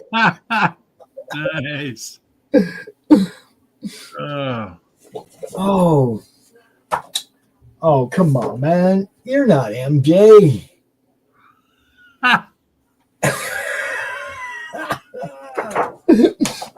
Space lasers. President Ferguson and Greenberg. Dang. That's cool. He's got a great Sister's style. Wolf. This must be one of his actual comics because it's, The Sister's Wolf. And it's got his name there by Cameron Ferguson. So this might be the cover to one of his actual books, So if you want to look dude up, there you go. Principium Venerator cover, same thing, The Sister's Wolf. And again, another print of a cover of The Sister's Wolf. So there you go. You get a little idea who they are. Right? Cameron, this is killer, dude. Some more steampunk look from the Tolliver Tales. Oh yeah, we're gonna have some stuff to give away, guys. What do you see there? Is that elephants? Oh, it's Hellboy. Oh my goodness, that's Hellboy versus Cthulhu. Yes. Hellboy versus Cthulhu, exactly. We got a little what is it? The Hatter? Nice. Looks like he's on Dune, though. It looks like he's on Dune with the sandworm, right? Yeah. Got a few of those. Man, thanks, Cameron. This is awesome, dude. Oh, look at this. Dang. This is good stuff, man. Was that movie any good? Did you see it? It actually was pretty funny, I thought. I mean, I look for everything for the humor, right? It doesn't matter what it is. I'm watching for the humor. Look, X-Men, number 97, from 1997. I mean, yeah. Nice. Look at Channing Tatum, whatever his name is. Look, it's he's bald. Oh man. Okay, I'm keeping one of these for sure. Oh, very cool. I'm keeping one of these for me. I'm keeping one of these for me. Yeah, definitely. I might have to keep one of them for Batman too, for Bruce Q. Wayne, our friend over there. The Adventures of Professor G and Blake. The Ring.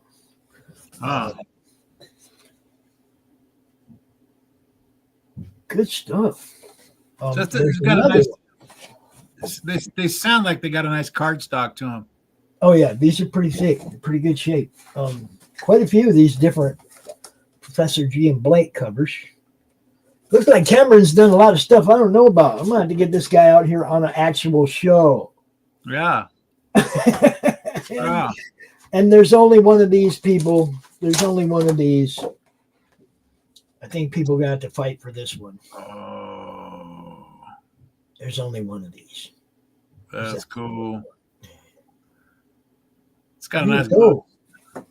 That is a crap load of signed prints, guys, and a lot of them we have more than one of. So if you saw something you like and you see somebody else get one, there's probably going to be another one. Don't worry too much about that. There's a thick stack of signed prints right here. Cameron Ferguson, go check him out. Sketchy Guy Nevada is his handle. Good stuff, man. I gotta find somewhere flat to put these down real quick. Oh. Very nice, very nice. What was the packaging like? How do you package this? Nice. Big old giant cardboard and duct tape, and Right. yeah, he did a good job. Have to keep that in mind when you start shipping out. Yeah, this, we will help you in any way with that. I always figure it's better to package for war. Yes. Than to have to resend stuff. Right. Because it got fucked up. Yeah, it's better to just package that so it ain't nothing gonna happen than it is to have to send it back out and say, "Oh, I'm sorry," Put it right first time, just like you do the production of your book. Fulfillment is just as important. Dang, we got to get out of here, bro, so that we can get back to work. Good show. Levi, thanks as always. No problem. Thanks for having me on. Glad to do great, it. Dude. You're doing great. Look, I threw you to the wolves and you handled it. So, I'm a little nervous. You don't want to come off as too much of a fanboy. Well, see, I've seen it all. I've seen people that get in front of Mike and go, what was your influence? Those same questions that they've asked a million times. It's like, I've talked to Mike a lot. We always have new stuff to talk about because dude's always working. Mm-hmm. We try to emulate that and always come up with new stuff of our own. Thanks for watching, everybody. Tune in later tonight. We got It's Freaking Figures with the Geekmen tomorrow morning, Tuesday Morning Brew with our friend Laurie Calcaterra. You don't want to miss that one. It's all action around here. We appreciate you fans for watching. We appreciate our guests for coming out and giving us a little bit of their time and letting you know what they got going on. Appreciate you. Peace, everybody. Later. In the heart of a major city, in a place raised to honor Earth's past protectors, the world will again learn, sometimes, superpowered intrigue doesn't stop at the grave. Galaxy Memorial Park, Volume 1, beginning crowdfunding Memorial Day 2025.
It's Flip City Magazine, The Parodies, Special Edition, with savage send-ups of The Walking Dead, Star Trek Picard, Stranger Things, The Mandalorian, Guardians of the Galaxy, and more from the first 4 years of Flip City.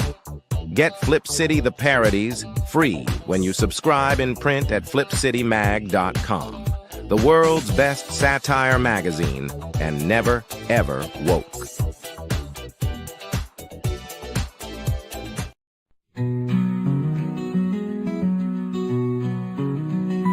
Little president in his sandbox play, build a tower, make it stay. Digging deep through the golden sand, building the future with your hands. Tiny suits and shiny shoes, making plans and making news. Friends all gather to join along, in the sandbox they all belong. Little president from that play, every day a brand new day. Learning, growing your own way, in the great big sandbox that is the USA. The USA. Share your dreams with everyone. Sandbox fun under the sun. Big ideas taking flight. With Little Trump, everything's bright. Dig a moat, build a wall. In the sandbox, he stands so tall. Dreamer dream, builder build. Little Trump, your heart's fulfilled. Little President Trump, that play. Every day a brand new day. Learning, growing your own way. In the great big sandbox that is the USA. Hooray, hooray, for the USA.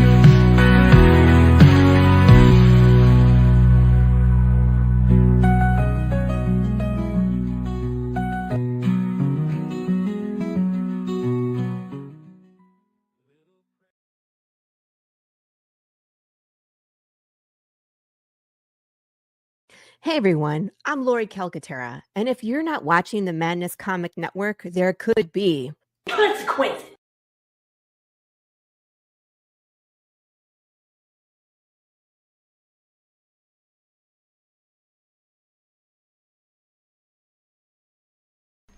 How do you end this thing? How do you put the where was the brakes on this bus? I forgot. Jazz how to drive. hands. Jazz hands. Have a good night.